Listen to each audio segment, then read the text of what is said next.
cu Sfântul Valentin, normal că trebuie să vorbim despre o fostă nebună care crede că dacă ea nu poate să-l aibă pe acest bărbat, nicio altă femeie nu ar trebui să poată.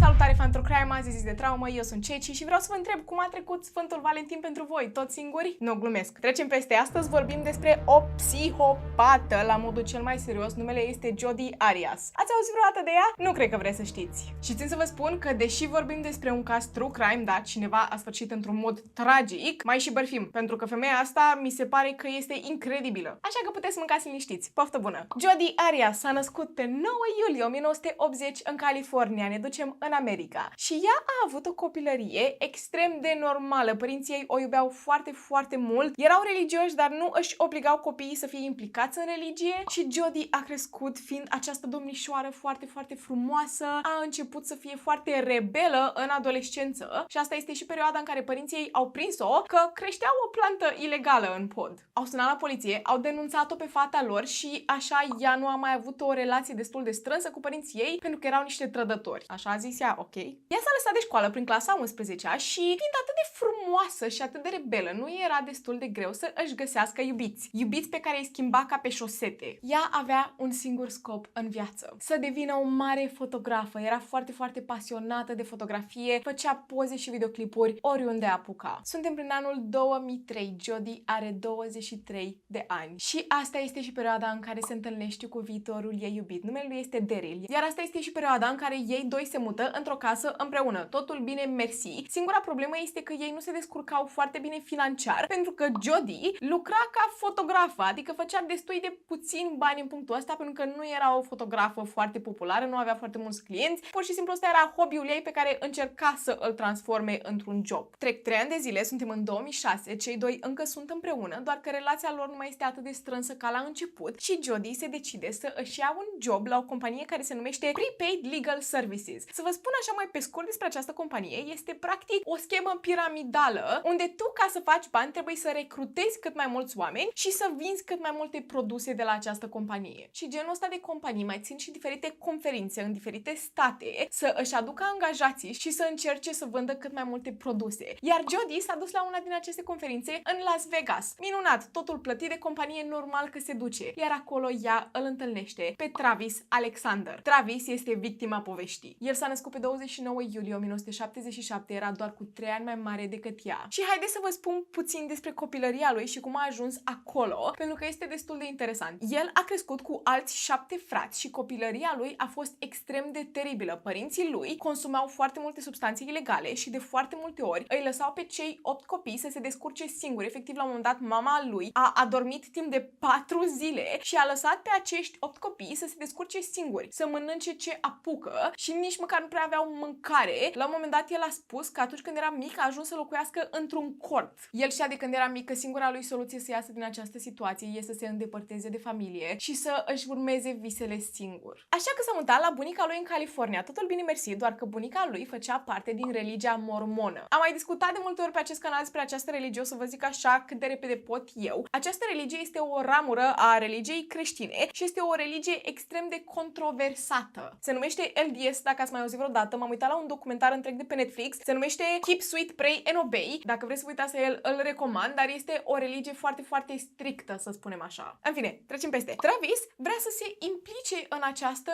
religie și începe să meargă la biserică aproape în fiecare zi. Credea foarte mult în practicile acestei biserici și după ce a terminat liceul, s-a mutat din California de la bunica lui în Arizona, pentru că aceea era o zonă foarte predominată de această religie. Acolo el s-a angajat la această companie care se numește Prepaid Legal Services. Da, aceeași companie la care lucra și Jodi. Faza este că Travis, în această companie, a ajuns în vârful piramidei, făcea extrem de mulți bani, a reușit să-și găsească o pasiune în tot acest job ca speaker motivațional, recruta foarte mulți oameni și era un membru al comunității religioase foarte, foarte important. El a scris și o carte la un moment dat, avea un blog pe care scria zilnic despre cum a reușit el să reușească în viață și cum a reușit să treacă peste copilăria lui traumatizantă. Și uite așa, la vârsta de 29 de ani, el era un om de succes și a cumpărat cumpărat propria casă, iar în 2006 avea să meargă la această conferință în Las Vegas, unde și-a întâlnit marea lui iubire. A fost dragoste la prima vedere. A văzut-o pe Jody, Jody l-a văzut pe Travis, au fost loviți amândoi de Cupidon. Restul prietenilor pe care îi avea acolo în Las Vegas au observat cum a fost o scânteie între cei doi și imediat au început să vorbească. În aceeași seară au și mers înapoi la camera de hotel împreună, unde au întreținut relații intime. O mică mare paranteză, în religia mormonă nu ai voie, este strict interzis să întreții relații intime înainte de căsătorie. Dar cei doi au riscat absolut totul. Bine, Jody nu prea, pentru că nu era prea religioasă, dar Travis a riscat absolut totul și s-a dus înapoi în camera de hotel a lui Jody. Au întreținut relații intime care au fost superbe, totul perfect, cea mai minunată noapte a lui Travis. Relația lor a devenit atât de strânsă încât după ce s-a terminat această conferință în Las Vegas și fiecare trebuia să meargă acasă la el, Travis în Arizona, Jody în California, 4 ore distanță unul de altul cu mașina, tot au continuat să vorbească prin e-mail-uri, prin mesaje pe MySpace, asta era în perioada aia, ok, nu exista încă Facebook. Aveau o relație la distanță, doar că Travis ținea această relație ascunsă pentru că el era un exemplu pentru comunitatea lui și cum se poate ca el să vorbească cu o femeie, să fi întreținut relații intime, dacă el nu este căsătorit cu această femeie, ok?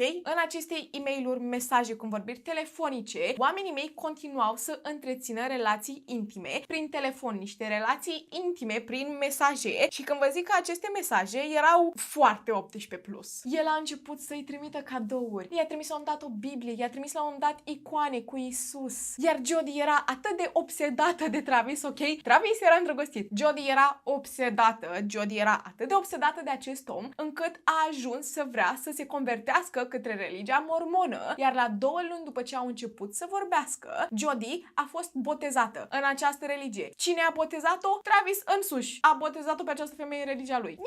Nimic greșit, ok?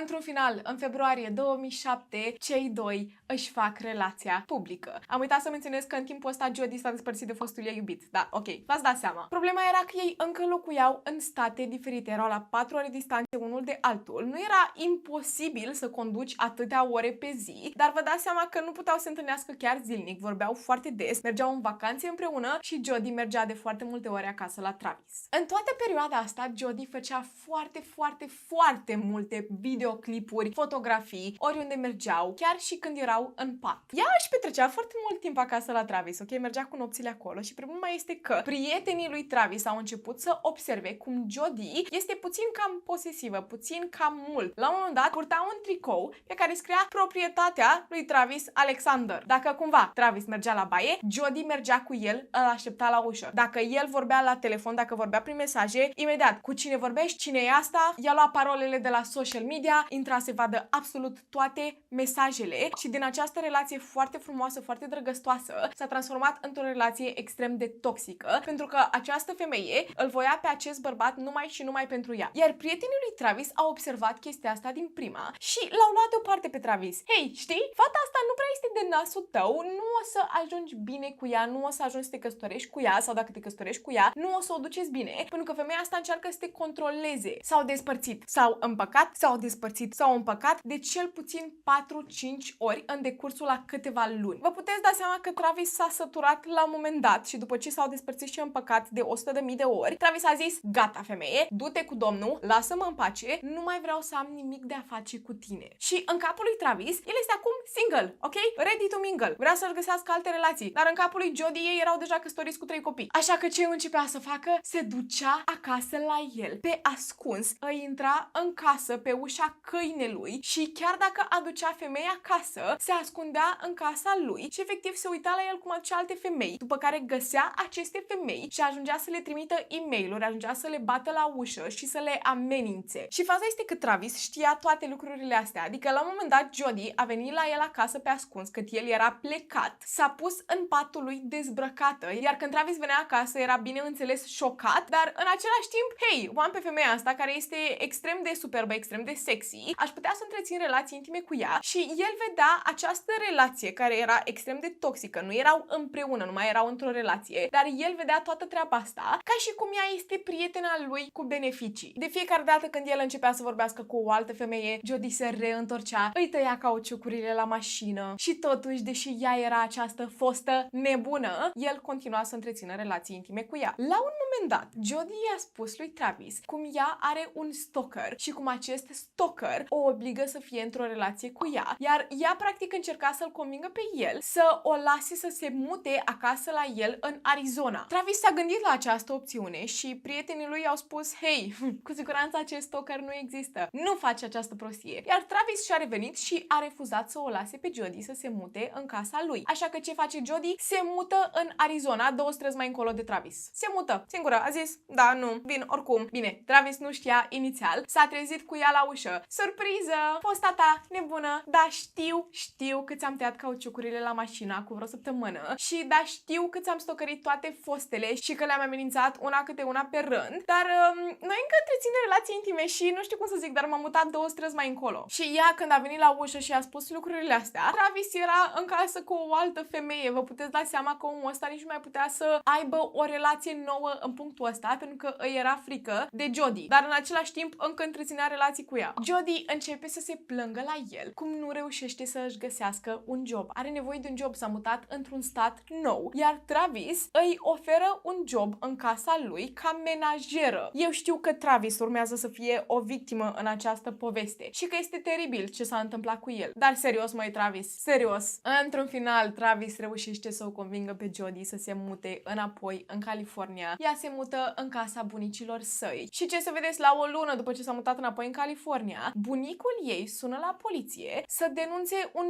jaf care s-a întâmplat în casa lui. Din casa lui au dispărut bani și arma pe care o deținea. Mă întreb oare cine a furat-o? Totul pare că s-a liniștit pentru Travis. Jody este înapoi în California, el este în Arizona, vrea să-și găsească o femeie cu care să se căsătorească. Are 29 de ani și toți prietenii din jurul lui s-au căsătorit, au neveste, au copii, vrea să se așeze la casa lui. Și ăsta este punctul în care el începe să vorbească cu o femeie de la biserica lor. Numele ei este Mimi. Iar Mimi nu este atât de interesată de Travis, dar el încearcă să o cucerească. Iar Jody, în California, pare să facă exact același lucru. Suntem în 2008 în punctul ăsta și ea vorbește cu un alt bărbat. Numele lui este Ryan. Iar Ryan este îndrăgostit lulea de Jody. Jody este o femeie frumoasă. Problema cu Ryan este că și el la rândul lui locuia într-un alt stat, în Utah. Jody, nu ai bărbați acolo în California? Chiar nu este unul pe placul tău? Ei vorbeau online, iar Jody împreună cu Ryan au plănuit să se întâlnească pe 4 iunie. Urmau să se întâlnească pentru prima dată, ea voia să conducă din California până în Utah. Mai avea o săptămână până să plece în această mini-excursie, să se întâlnească cu iubirea vieții sale, dar ce să vedeți, ea continuă să îi dea mesaje, să îl sune, să îi dea e-mail-uri lui Travis. Și la un moment dat au și avut o conversație telefonică extrem de fierbinte, să spunem așa, și Jody a venit cu brilianta idee să înregistreze această conversație ca să îl poată șantaja mai târziu. Pentru că țin să vă reamintesc că ei doi nu erau căsătoriți și din nou, interzis să întrețină astfel de relație înainte de căsătorie. Știți că v-am zis că el avea un blog? Ultima postare de pe blogul lui era intitulată De ce vreau să mă căsătoresc cu un gold digger? Dacă nu știți ce este un gold digger, este practic acea persoană care se căsătorește cu o altă persoană pentru avere, pentru bani. El acolo zicea că este foarte greu să-și găsească o nevastă care se căsătorească cu el pentru averea lui. Doar că el nu se referea la avere materială, ci la averea pe care o are în suflet, iubirea pe care vrea să o ofere. Nu își găsește o femeie care să facă lucrul ăsta și nu are cum să știe dacă femeile cu care vorbește sunt cumva niște criminale cu sânge rece. Ăsta a fost lucru pe care l-a postat pe blogul lui despre cum cel mai probabil femeile cu care vorbește el sunt niște criminale. Ne întoarcem la Jody. Este 2 iunie 2008. Ea vrea să se pregătească să plece în Utah să se întâlnească cu Ryan. Înainte să plece la drum, se duce și vrea să închirieze o mașină. Acești oameni de la acea companie de unde închiria această mașină scot în fața ei o mașină, doar că mașina era roșie. Femeia mea nu voia o mașină roșie pentru că atragea prea multă atenție. Așa că i-au schimbat mașina, i-au dat o mașină albă și Jody a plecat la drum. Jody trebuia să ajungă în Utah pe 4 iunie, dar în schimb ajunge pe 5. De ce ajunge pe 5? Ce să vedeți? În tot timpul ăsta cât ea conducea, l-a sunat pe Travis de nenumărate ori, bineînțeles că Travis nu a răspuns, i-a trimis e-mail-uri, i-a trimis mesaje în care i-a spus cum ea s-a pornit către Utah să se întâlnească cu Ryan și din greșeală a condus 150 de kilometri în cealaltă direcție. Și uite așa ea a ajuns acolo pe 5 și nu pe data de 4, cum a promis inițial. Trecem peste. Trece vreo săptămână în punctul ăsta, Jody se întoarce înapoi în California, duce mașina înapoi de unde a închiriat-o și ce să vedeți, îi lipsesc preșulețele din mașină și pe bancheta din spate este o pată de la un suc pe care l-a vărsat. Înapoi în Arizona, Travis trebuia să meargă la o altă conferință în Mexic, Cancun, cu jobul lui și de data asta voia să o aducă pe Mimi cu el ca să o cucerească. Țineți minte, Mimi, da, s-a îndrăgostit de ea. Mimi a acceptat. Ei trebuia să plece la această conferință în Mexic pe 9 iunie. Însă nimeni nu a mai auzit de Travis de pe data de 4. Au trecut 5 zile în punctul ăsta și nimeni nu știe unde este. Nu mai zicem de faptul că pleacă în Mexic, în Cancun, totul este plătit de acest job. Vrea să ia această femeie cu el pe care vrea să o cucerească. Unde este Travis? De ce nu a auzit nimeni absolut nimic de el? Așa că bineînțeles că prietenii lui, împreună cu Mimi, se duc acasă la el ca să îl găsească. Hei Travis, ești ok? Ce s-a întâmplat? Ei reușesc să intre în casa lui, se duc la dormitorul lui, bat la ușă și nimic. Nu răspunde. Prietenii lui deschid ușa și ăsta este momentul în care ei sunt loviți în față de un puternic miros de putrefacție. Pereții, podeaua, plini de lichide roșii. Direct ca în filmele de groază. Vă zic de pe acum, dacă cumva veți căuta numele lui pe internet, am găsit toate pozele de la cum arăta casa, toate pozele cu el și mi s-a întors stomacul pe dos, pe fruntea mea scrie traumatizată pe viață. Nu vă recomand să le căutați, le-am găsit din greșeală. În baie, în duș, era Travis complet dezbrăcat, stând ghemuit pe jos și era deja, după cum vă puteți imagina, în stare de putrefacție. Era clar că în acea casă a fost o luptă totală. Pereții erau complet mânjiți, în baie pe chiuvetă la fel era totul mânjit și Travis avea 27 de găuri făcute pe corp cu un obiect ascuțit dintr-o parte în alta a gâtului. Era atât de adânc sfâșiat încât era aproape decapitat. Cam atât de adânc era făcută acea gaură și dacă faptul că el avea 27 de leziuni adânci în corp și gâtul tăiat dintr-o parte în alta nu este de ajuns încât să vă pară a fi ceva făcut din răzbunare, mai avea și o gaură făcută în cap cu o armă. Autoritățile, bineînțeles că sunt chemate. Prima persoană de pe lista de suspecți, Jody. Data decesului, 4 iunie. 4 zile a stat omul ăsta în baie, în duș, în această poziție. Totul arăta ca într-o scenă din Terrifier și nimeni nu l-a găsit. Asta să putrezească 4 zile la rând. Prietenii lui, bineînțeles că știau că Jody a fost de vină 100%. Singura problemă este că autoritățile nu aveau destule dovezi încât să o aresteze. Așa că prietenii lui Travis au trebuit să plănuiască această înmormântare. Și cine apare la înmormântare? Jody.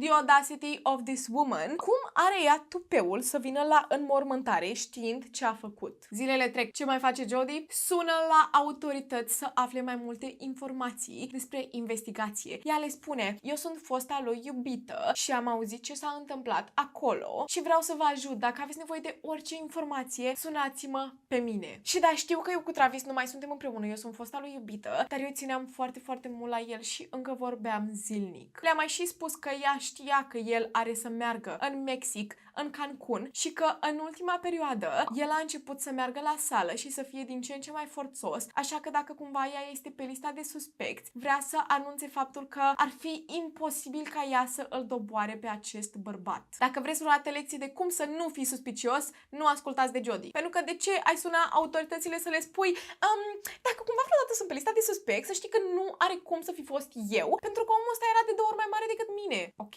Am mai și spus că ea presimte că sunt 2 suspecți, nu 1, 2.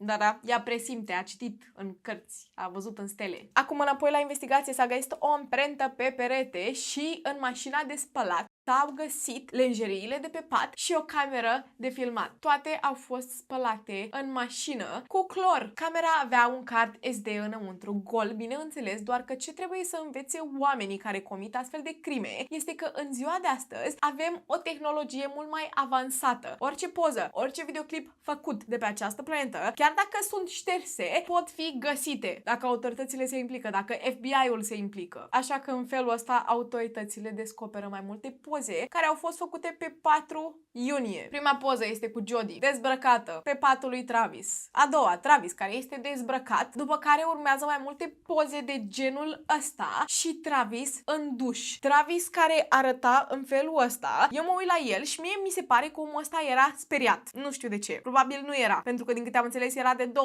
ori mai mare decât Jody și probabil el a convins să facă această poză foarte artistică cu el în duș. Și din păcate, asta este ultima poză poză care l-a surprins pe Travis în viață, pentru că următoarele poze par să fi fost făcute din greșeală. Sunt niște poze făcute în timp ce camera ar fi căzut pe jos. Și uite așa găsim o poză cu Travis care este pe jos, lichide roșii care țășnesc din capul lui. Mai găsim câte un picior pe aici, pe acolo de femeie. Și practic ce s-a întâmplat, vă zic de pe acum, Jodie a scos acest obiect ascuțit, l-a pus la gâtul lui Travis, bineînțeles că l-a sfâșiat. El încă trăia, a încercat să scape de acolo, a încercat să se lupte cu Jodie, dar el era foarte, foarte slăbit în punctul ăsta. Ea a reușit să îi înfingă acest obiect de 27 de ori în corp. Nu cred că vă puteți imagina cât înseamnă 27. Avea pe degete, pe brațe, pe picioare, în spate avea cel puțin 5-6 leziuni foarte, foarte adânci și după, ca să se asigure că acest om nu supraviețuiește, a scos arma pe care a furat-o de la bunicul ei și direct la cap i-a pus-o. După care a luat lenjeriile de pat, a luat camera, în mașina de spălat, niște clor, i-am dat drumul, totul bine mersi. Investigația continuă, încă adună dovezi, mai durează aproximativ o lună de zile. Jodie încă este în libertate și continuă să sune autoritățile. La un moment dat, ea s-a gândit că poate autoritățile au găsit această cameră de filmat și i-a sunat. Hei, știți, în această investigație ați găsit cumva un filmuleț 18 plus cu mine, că știu că Travis avea unul în camera de filmat, iar autoritățile îi spun, nu, n-am găsit absolut nimic. Așa că Jodie s-a gândit că ei nu au găsit nicio cameră de filmat. Ajungem pe 15 iulie, autoritățile fac 2+2, descoperă că arma folosită pe Travis este exact aceeași armă care a fost furată de la bunicul ei de acasă. Pe lângă treaba asta, amprenta de pe perete îi aparținea lui Jodie, așa că se duc direct la ea acasă să o aresteze. Acolo o găsiți pe Jodie. E vopsită, are o mașină închiriată, pregătită, cu bagaje, cu haine, cu 2 obiecte ascuțite, o armă și prezervative. Prioritățile în viață, ce să spunem. Este arestată și bineînțeles că neagă absolut tot. Jodie, avem aceste poze. Tu, dezbrăcată, pe patul lui Travis, pe data de 4 iunie. Da, seamănă foarte bine cu mine, dar nu cred că sunt eu. Nu. Seamănă cu mine, într-adevăr, dar nu sunt eu. Adică nu are cum să fiu eu dacă eu eram în drum spre Utah. Da, ok, am condus 150 de kilometri în cealaltă direcție. Telefonul meu era stins pentru că nu aveam baterie. Nu m-am oprit la nicio benzinărie ca să fac plinul, dar eu eram în drum spre Utah. Sunați-l pe Ryan, iubitul meu, să vă confirme. Oamenii îl sună pe Ryan. Hei, Ryan, a venit cumva la tine Jodie pe 4 iunie?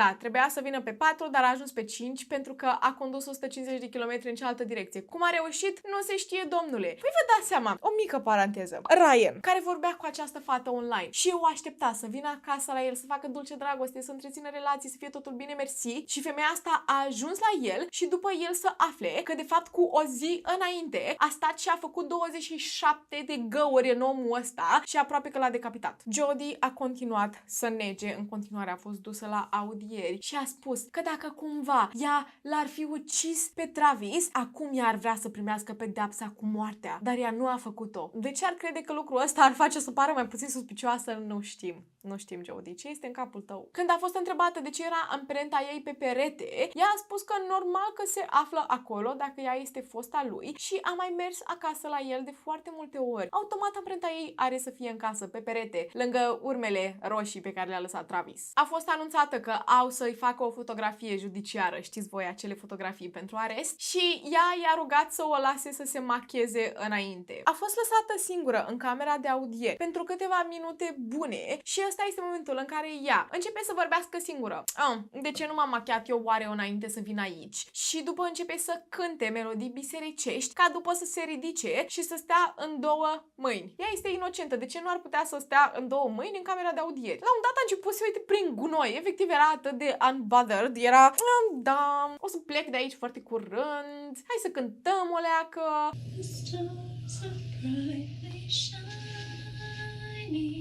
Dacă lucrul ăsta nu vă arată cât de psihopată era această femeie, nu știu ce aș putea să vă arăt. Este bineînțeles arestată, i-au făcut acea fotografie, nu au lăsat-o să se macheze ei. A doua zi iese în față și spune: vreau să vă zic adevărul, vreau să vă zic ce s-a întâmplat cu adevărat. Jodie este pusă jos și le spune autorităților că pe 4 iunie s-a dus într-adevăr la Travis acasă și ăla era momentul în care 2 persoane intră pe ușă, un bărbat și o femeie, erau îmbrăcați în ninja și au venit să îl asasineze pe Travis. Travis. Și bineînțeles că au și făcut-o, i-au dat cu ceva în cap, a rămas pe jos inconștientă, i-au luat poșeta, au aflat unde locuiește, cum o cheamă și au amenințat-o că dacă cumva se duce la autorități, o vor găsi. Și au lăsat-o în viață, l-au lăsat pe Travis fără suflare și au plecat de acolo. Asta era povestea. Trecăm peste, afară, din secția de poliție. Bineînțeles că toată lumea s-a întors cu fundul în sus, cazul este extrem de mediatizat. Avem acest cuplu foarte frumos, foarte sexy. Avem interacțiuni intime implicate în acest caz, vorbim despre oameni foarte religioși și să nu uităm de faptul că s-a comis o crimă cu sânge rece și în momentul în care începe primul proces, în afara tribunalului, este plin. Avem mii de oameni. Înăuntrul tribunalului, în schimb, Jodie apare. Este îmbrăcată,